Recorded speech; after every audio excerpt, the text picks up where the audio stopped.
예배보단 예배자, 이런 제목으로 은혜를 나누겠습니다. 지금 우리는 이 창세기에 나타난 복음이란 주제로 이 창세기 1장부터 11장을 우리가 살펴보고 있습니다. 오늘은 6번째 시간이에요. 지금까지 듣지 못했던 분들은 이 홈피에 가시면요, 우리 홈페이지에 들어가시면 금요성령 집회 폴더가 있습니다. 거기 들어가시면요, 우리가 지금까지 6번째까지 배웠던 모든 것들이 이렇게 살펴볼 수 있는데, 한번 여러분들이 안 들어봤던 분들은 이 창세기 1장부터 한번 여러분들이 강해니까 들어보셔도 좋겠습니다. 하나님이신 예수 그리스도를 진정으로 믿는 신자가 되면요, 여러분, 저와 여러분들은 누구를 믿습니까? 하나님 믿죠. 근데 이단들도 다 나름대로 하나님을 믿는다 그래요. 여호와의 증인 같은 경우에도 하나님 믿는다고 이야기를 합니다. 그러니까 정확하게 우리들은 하나님이라고 대답을 하기보다는 누구를 믿는다고 이야기를 해야 될까요? 하나님이신 예수 그리스도. 그러니까 하나님이신 예수 그리스도를 진정으로 믿는 신자가 되면 한 가지 변화가 생깁니다. 변화가 있어요. 바로 하나님을 기쁘게 하고 싶은 나머지 그 하나님께서 좋아하는 것은 무엇이든지 하고 싶어져요. 즉, 그 하나님을 위해서라면 자신의 전부를 모두 바치고 싶습니다. 내 목숨까지도 바치고 싶어져요. 왜냐하면 그 하나님께서 나를 구원하기 위해서 자신의 독생자인 예수 그리스도를 십자가에 달려 죽게 했으니 그 하나님의 은혜에 보답하고 싶은 마음이 생기기 때문입니다. 내가 무엇이건데 어떻게 나 자신을 위해서 자신의 아들, 하나밖에 없는 아들 독생자를 십자가에 달려 죽이게끔 했을까? 어떻게 그만큼 나를 이렇게 사랑하는 것일까? 내가 무엇인가인데, 내가 무엇이건데 그렇게 하나님은 나를 사랑하시나? 여러분, 하나님 믿게 되면요, 그렇기 때문에 그 하나님 앞에 은혜를 갖고 싶어요. 은혜를 갖고 싶습니다.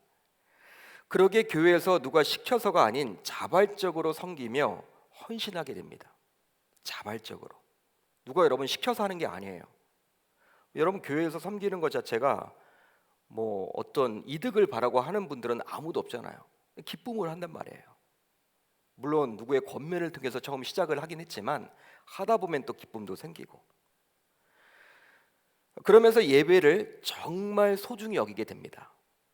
예배를 소중히 여겨요. 즉, 어떤 일이 있어도 예배를 꼭 드리려고만 합니다. 특별히 주님께서 핏값을 치러서 세우신 교회당에서 드려지는 공적인 예배를 사모하게 되는 거예요. 이 공적 예배를 사모하게 돼요. 바로 하나님께서 예배를 통해서 우리를 만나 주시고 영광을 받으시기에 그 예배를 소중히 여기게 되는 것이죠. 여러분, 이런 생각을 한단 말이에요. 어떻게 예를 들면 좋을까? 하나님이 정말 가장 기뻐하시는 게 뭘까? 그분께서 원하시는 것이 과연 뭘까? 예수님을 진정 믿게 되면요, 그런 생각을 하게 되죠. 그러다 보면 하나님이 예배를 좋아하는 거구나, 예배를 기뻐 받으시는구나, 예배를 통해서 나를 만나 주시는구나, 예배를 통해서 영광을 받으시는구나, 이런 마음을 알기에 예배를 소중히 여긴다라는 것이죠. 마치 나를 낳아주시고 길러주신 그 부모님의 은혜에 감사해서 그 부모님을 기쁘게 하는 일이라면 뭐든지 하려고 하듯이 말입니다. 그러기에 진짜 효자는요, 그 부모님의 마음을 미리 읽고 행동을 합니다. 여러분, 효자가 다른 게 효자가 아니에요. 그 부모님의 마음을 읽는 거예요. 그 부모님의 마음을 읽고 그대로 행하는 거예요. 그러니까 부모님이 뭐 해달라, 시켜서 하는 것이 아니라 그 부모님의 마음이 어떨까, 거기에 여러분 몰두하다 보면요, 그 부모님의 마음을 읽을 수가 있고 그 부모님이 원하는 것을 하는 것이죠. 그것이 바로 효자입니다. 제가 아는 집사님은요, 본인은 자수성가를 해서 굉장히 부유하게 살게 되었어요. 잘 살게 되었습니다. 소위 부유하게, 넘치도록 부유하게 살게 되었어요. 그런데 남동생이 하나 있는데 일이 잘 풀리지 않아가지고 굉장히 어렵게 살게 되었나 봐요. 그러다 보니 부모님의 마음은 항상 그 동생에게 가 있으며 안타까워하셨습니다. 여러분, 자녀가 많으면요, 그 자녀들을 보통 손가락에 비유를 하잖아요.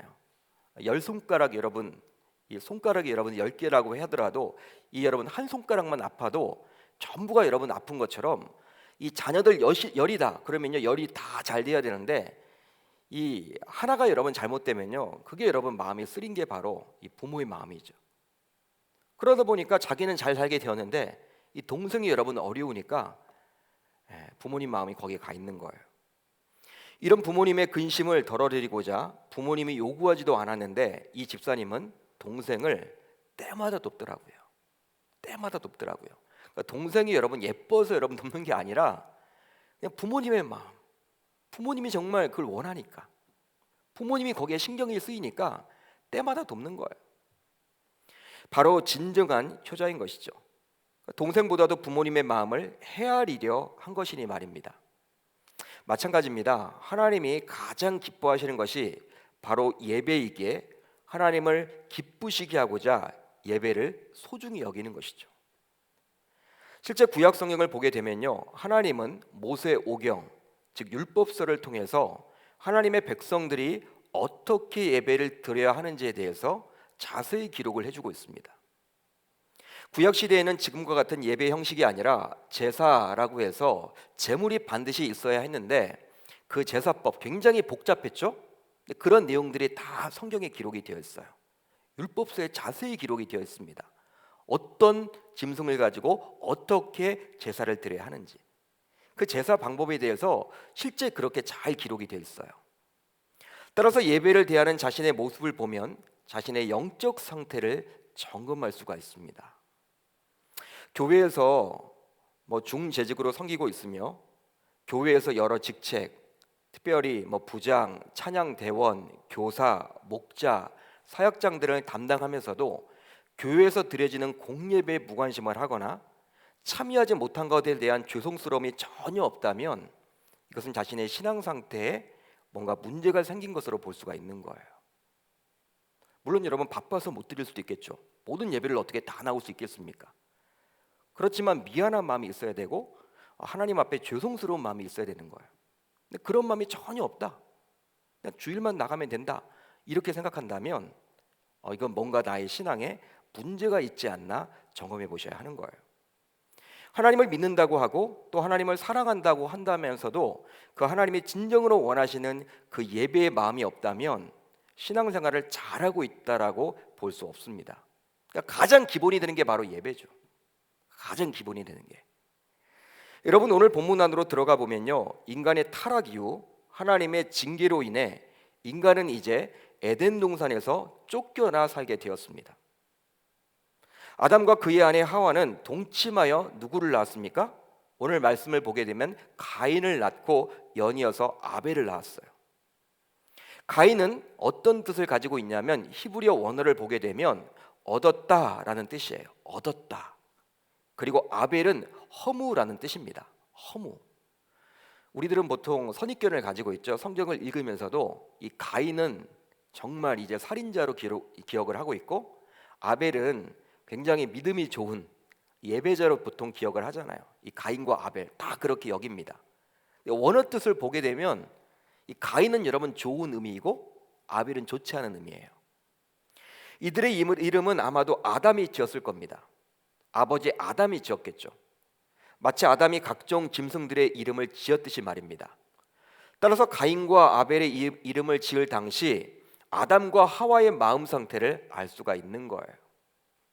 가인을 낳았을 때에는 기쁨이 있었기 때문에 그 가인이라고 이름을 지었던 것이고, 아벨을 낳았을 때는 아마도 죄로 인한 인생의 허무함을 느끼고 있었던 것이죠.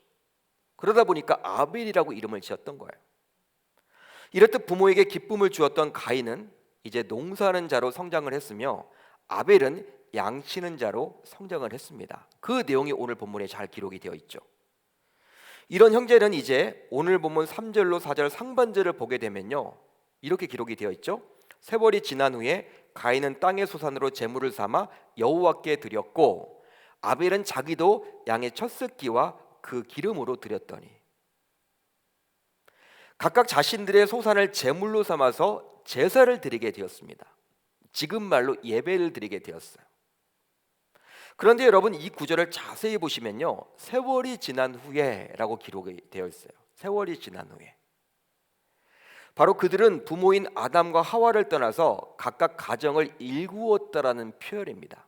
그러니까 부모 밑에 살다가 이제 독립하게 된 거예요. 그것을 지금 어떻게 표현하고 있습니까? 세월이 지난 후에. 즉 부모를 떠나 독립한 다음에 이제 그들은 각자 여호와께 제사, 즉 예배를 드렸는데요. 가인은 어떻게 예배를 드렸습니까? 뭘 가지고 예배를 드렸습니까? 농사는 자였기에 땅의 소산으로 제물을 삼아서 여호와께 제사를 드렸고, 반면에 아벨은 양치는 자였기 때문에 양의 첫 새끼와 그 기름으로 여호와께 제사를 드리게 되었다라고 성경은 이야기를 합니다. 그런데 그들 각자 제물을 가지고 제사를 드렸는데 놀라운 일이 벌어졌어요. 놀라운 일이 벌어졌습니다. 오늘 본문 4장 4절 하반절로 5절 상반절을 보면 이렇게 기록이 되어 있죠. 여호와께서 아벨과 그의 제물은 받으셨으나 가인과 그의 제물은 받지 아니하신지라. 여러분 잘 보세요. 아벨과 그의 제물, 가인과 그의 제물. 바로 하나님께서는 아벨의 제사는 받으셨지만 가인의 제사는 받지 아니했다라고 기록을 해주고 있습니다. 이것을 통해서 우리는 무엇을 생각해 볼 수 있을까요? 뭘 생각해 볼 수 있을까요? 바로 하나님께서 모든 예배를 받으시지는 않으며 받는 예배가 있고 받지 않으시는 예배가 있음을 알 수가 있는 거예요. 예배라고 해서 다 받는 게 아니라는 것이죠. 받으시는 예배가 있고 받지 않으시는 예배가 있음을 알 수가 있는 거예요. 굉장히 여러분 무서운 말이죠. 여러분 우리는 이 구절을 통해서 많은 것들을 생각하게 됩니다. 즉 신자들이 예배하면서 강조는 하죠. 예배가 중요하다. 예배가 얼마나 중요한지 몰라. 예배를 잘 드려야 돼. 여러분 예배 하잖아요. 강조를 하잖아요. 그렇지만 과연 내가 드리는 예배를 하나님께서 과연 받으실까? 고민을 하셔야 된다는 거예요. 고민하시면서 예배를 드려야 된다는 거예요. 우리들 가운데서는 보통 자신이 생각하는 예배관대로 예배를 드려야지만 하나님이 받으시는 예배를 드렸다라고 여기는 경우가 굉장히 많습니다. 그런데 이런 자신의 예배관은 보통 오래 있는 세월 동안 신앙생활을 해오면서 쌓인 것들이라 할 수 있어요. 여러분 신앙생활을 오랫동안 해오게 되면요, 예배하면 여러분 자신이 어떻게 드려야 된다 이걸 여러분 딱 인식을 하잖아요. 그것만이 옳다라고 생각을 해요. 그것이 여러분 쌓이고 쌓이면 바로 예배관이 되는 것이죠. 자신만의 예배관. 예를 들어 볼까요? 일부 성도님들 가운데 어떤 분들은요, 주일 대예배를 드릴 때 꼭 오전 11시 예배를 고수하는 분들이 있어요. 제가 이전 교회에서 새가족부를 섬겼는데 교회 등록을 했습니다. 등록을 하면 새가족부 목사가 이제 새가족 그 등록한 분하고 면담을 하죠. 당일 어떻게 등록을 하게 되었습니까? 했더니 그 주변 교회들이 다 10시하고 12시 예배밖에 없는데 이 교회는 11시 예배가 있어서 등록을 하게 되었다. 이사를 왔는데 자기는 지금까지 항상 수십 년 동안 11시 예배를 드렸다는 거예요. 그게 여러분 예배지 무슨 8시 예배, 10시 예배, 12시 예배 이건 아니라는 거야. 그것 때문에 교회를 등록했대. 좀 이상하죠 여러분.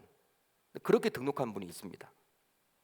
분당에 여러분 아주 넓으면 상관이 없겠지만 대부분의 교회는 오전 11시 예배에 성도들이 몰리다 보니 비좁죠. 우리 교회도 마찬가지고 비좁아 11시. 근데 오전 11시 예배를 드려왔던 분들에게 오전 9시 예배를 비롯해서 다른 시간대 예배를 드려달라고 요청하는 경우가 종종 있어요. 물론 중직자들 혹은 기존에 오랫동안 교회를 섬겨왔던 분들에게 그런 요구를 하죠. 왜냐하면 오전 11시 예배는 새가족들 혹은 초신자들이 참석하도록 배려하기 위해서. 그런데 절대로 오전 11시 예배를 고수하는 분들이 있습니다. 자기 예배관이 그렇다는 거예요. 11시 예배만 진짜 예배. 다른 예배를 드리면 11시 예배 한 번 더 드려야 된다. 이렇게 생각을 하는 거예요.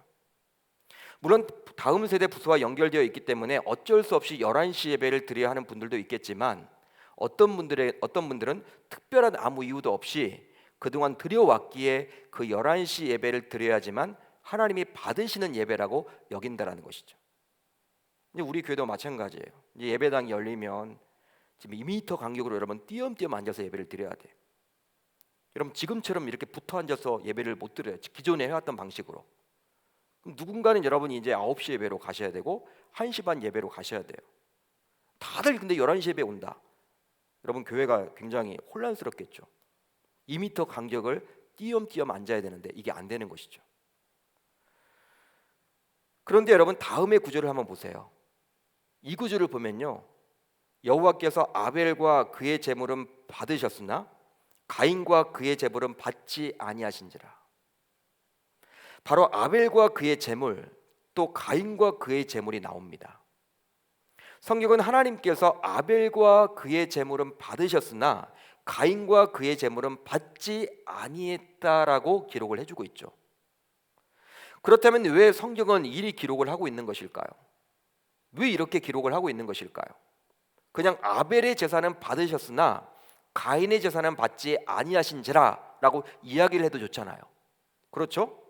하나님께서 아벨의 제사는 받으셨지만 가인의 제사는 받지 아니했다. 그렇게 여러분 딱 한 줄로 기록을 해도 좋을 텐데 굳이 이렇게 아벨과 그의 제물 그리고 가인과 그의 제물로 구분을 지는 이유는 과연 뭘까요? 이렇게 한 이유는 뭘까요? 바로 제물에 앞서 각 사람의 삶이 하나님 앞에 얼마나 중요한지를 알려주고자 함이에요. 그러니까 제물에 앞서서 각 사람의 삶이 하나님 앞에 얼마나 중요한지를 저와 여러분들에게 알려주고자 이렇게 기록해주고 있는 거예요. 여기서 하나님이 받으시는 것은 아벨이 먼저이고 그 제물이 나중이라는 것입니다. 순서가 있다라는 거예요.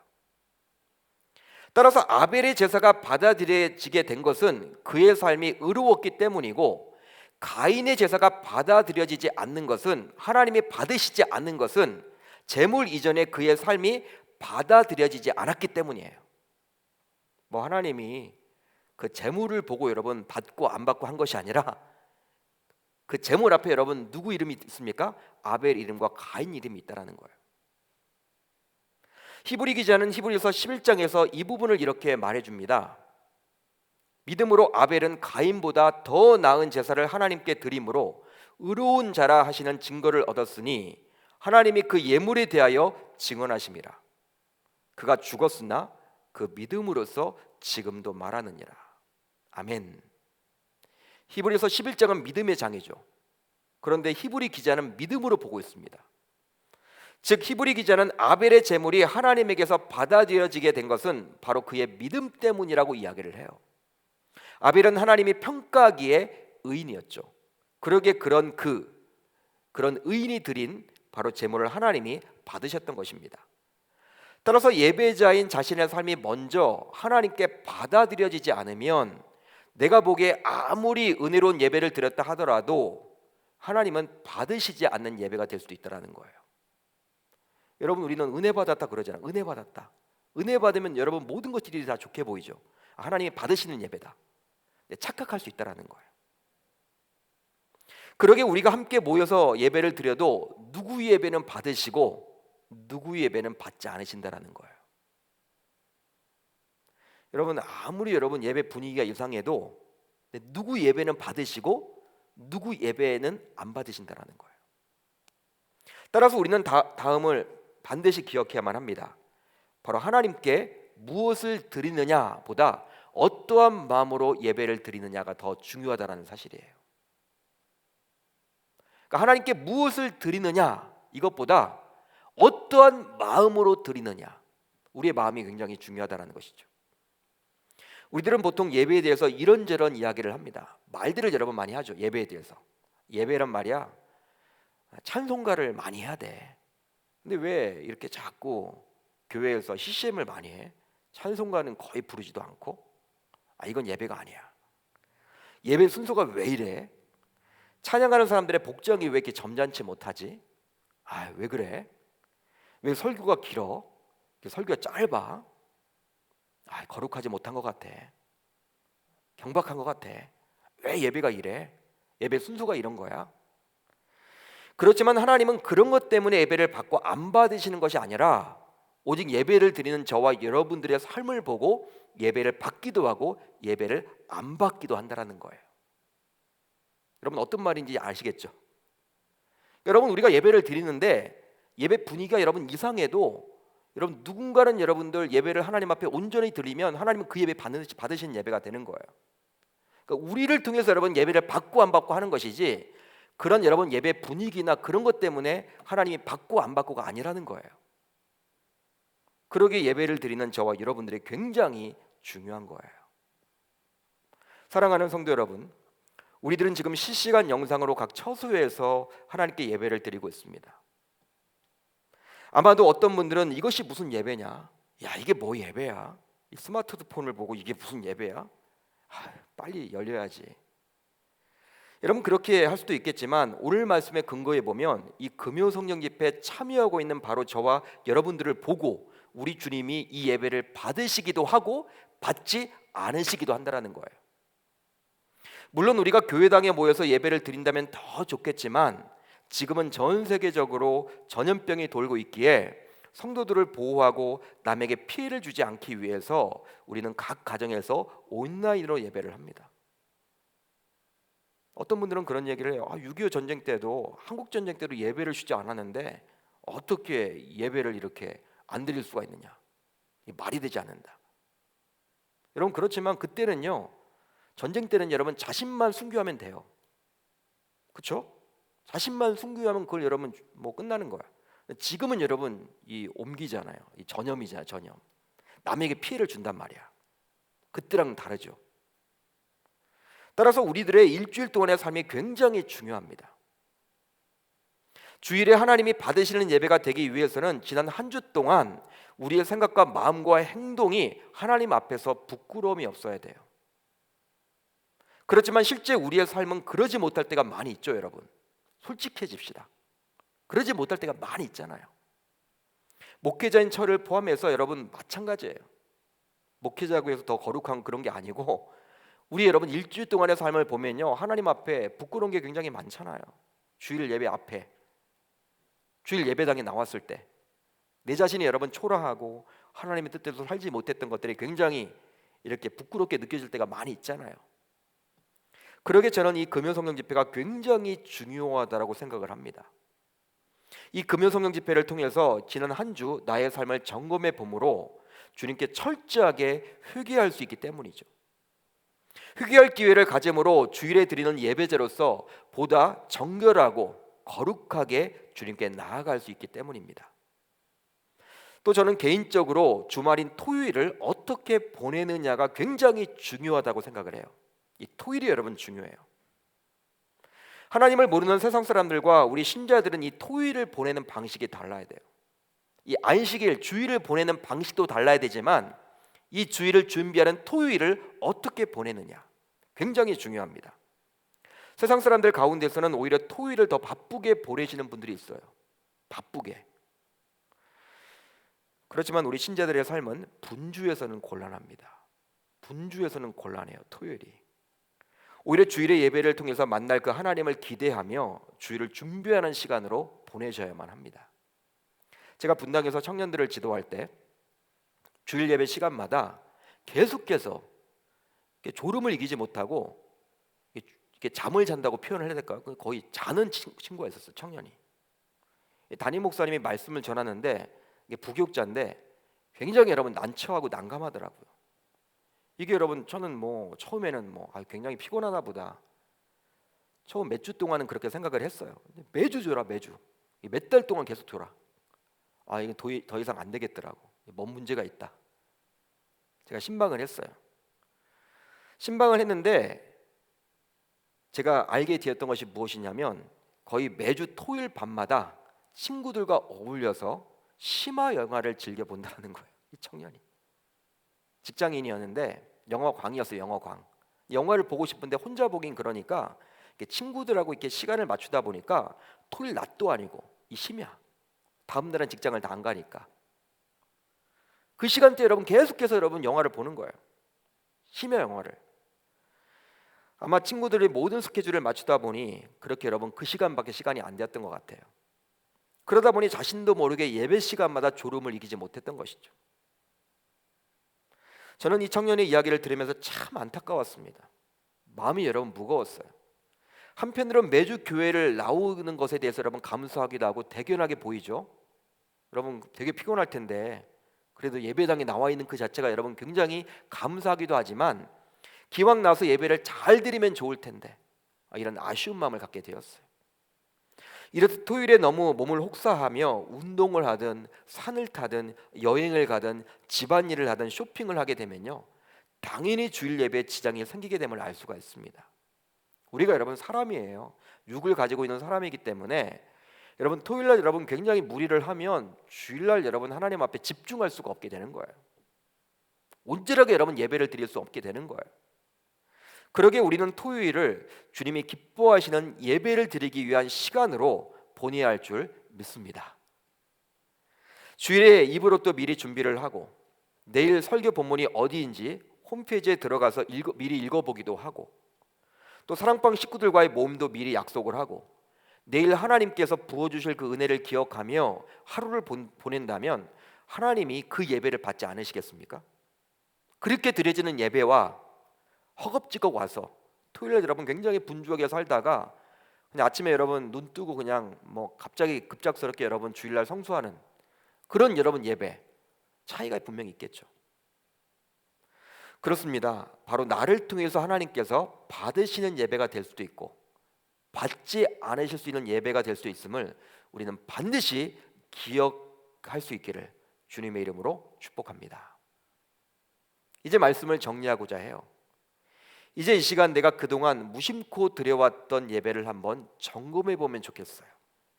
여러분 우리는 예배의 홍수 시대를 살고 있죠. 말씀의 홍수 시대, 기도의 홍수 시대, 예배가 여러분 굉장히 많죠. 가인과 아벨 모두 예배자였지만 결코 같은 예배자는 아니었다라는 사실이에요.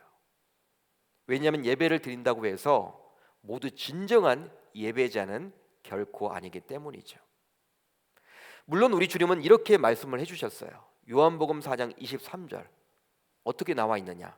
아버지께 참되게 예배하는 자들은 영과 진리로 예배할 때가 오나니 곧 이때라. 아버지께서는 자기에게 이렇게 예배하는 자를 찾으시느니라. 하나님은 분명히 예배하는 자를 찾으신다고 말씀을 해주십니다. 그렇지만 예배한다고 무조건 찾으시는 분은 결코 아니고 예배자로서 어떤 말, 어떤 마음, 어떤 생각, 어떤 행동, 어떤 삶을 행했는지를 보시고 찾으신다는 사실을 오늘 말씀에 나오는 가인과 아벨을 통해서 알 수 있는 것이죠. 따라서 이 금요 성령 집회에서 말씀을 듣는 우리들 모두 예배드리고 봉사하고 헌신하는 것도 중요하지만 그에 앞서 진실한 믿음의 삶을 사는 것이 더 중요함을 알 수가 있는 거예요. 왜냐하면 하나님을 기쁘시게 하는 삶이 뒷받침되지 않는다면 하나님께 그 무엇을 드린다 할지라도 별 의미가 없을 것이기 때문입니다. 그러니까 여러분 우리가 예배를 드려도요, 주일날 우리가 여러분 항상 수백 명이 모여서 예배를 드렸잖아요. 근데 누구는 여러분 은혜를 받아요. 그리고 하나님의 기름 부음이 있어요. 근데 어떤 분들은 그냥 맹숙맹숙한 거예요. 여러분 그게 예배 분위기가 문제가 아니고 바로 내가 어떻게 일주일 동안 삶을 살아왔는가, 그거에 대한 회개 전혀 없이 그냥 무조건 나온다고 해서 은혜를 받는다? 쉽지 않더라는 거예요. 여러분들은 진정 하나님께서 인정하고 칭찬하는 삶으로 예배하길 소망하십니까? 소망하세요? 그렇다면 이 시간 주님 앞에서 결단하는 시간을 가졌으면 좋겠습니다. 이 시간 결단하고 회개하는 가운데 우리가 정결한 마음과 생각으로 예배를 드린다면 우리 주님께서 받으시는 아벨과 같은 예배자들이 다 되시리라 저는 믿습니다. 우리가 여러분 이제 말씀을 듣잖아요. 이제 이렇게 살아야겠다 결단하시고 또 기도하시면 하나님이 우리에게 은혜를 주실 거예요. 우리에게 힘을 주실 거예요. 우리를 도와주실 거예요. 우리의 마음속에 있는 성령 하나님께서, 예수의 영인 성령 하나님께서 이제부터 우리가 내린 그 결단이 잘 되도록 우리를 안부해 주실 것이라 저는 생각을 합니다. 저와 여러분들 예배보단 예배자가 되십시오. 예배보단 예배자가 되십시오. 예배 구경꾼으로 머무는 것이 아니라 예배를 여러분들 온전하게 주님 앞에 드리십시오. 예배 참여자가 되십시오. 구경꾼이 아니라 예배를 여러분 하십시오. 우리가 여러분들 이렇게 영화관에서 영화를 보듯이 예배를 드려서는 곤란하겠죠. 말씀을 여러분 전합니다.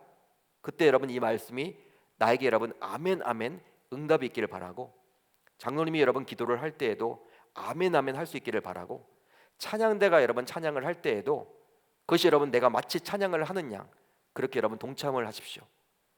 그렇게 드린다면 하나님께서 우리들의 모든 예배를 받아주실 줄 저는 믿습니다. 예배보단 예배자입니다. 우리 주님께서 아벨 때문에 아벨의 예배를 받으신 거고, 가인 때문에 가인의 예배를 받지 않으신 거예요. 여러분, 그들은 둘 다 같은 부모 밑에서 자랐습니다. 같은 부모 밑에서 형제지간이에요. 같은 집안의 분위기예요. 그렇지만 여러분은 완전히 다른 예배를 드렸어요. 여러분, 이것이 굉장히 시사하는 바가 크죠. 그것은 무엇이냐면 우리 계명교회도 많은 예배자들이 있지만 누구 때문에 누구는 예배를 하나님이 받으시고 누구 때문에 받지 못하는 예배가 될 수도 있다라는 거예요. 저와 여러분들 모두 이 아벨엘처럼 하나님께서 받으시는 예배들이 다 됨으로 하나님 앞에 영광을 올려드리는 저와 여러분 다 되시기를 주님의 이름으로 축복합니다.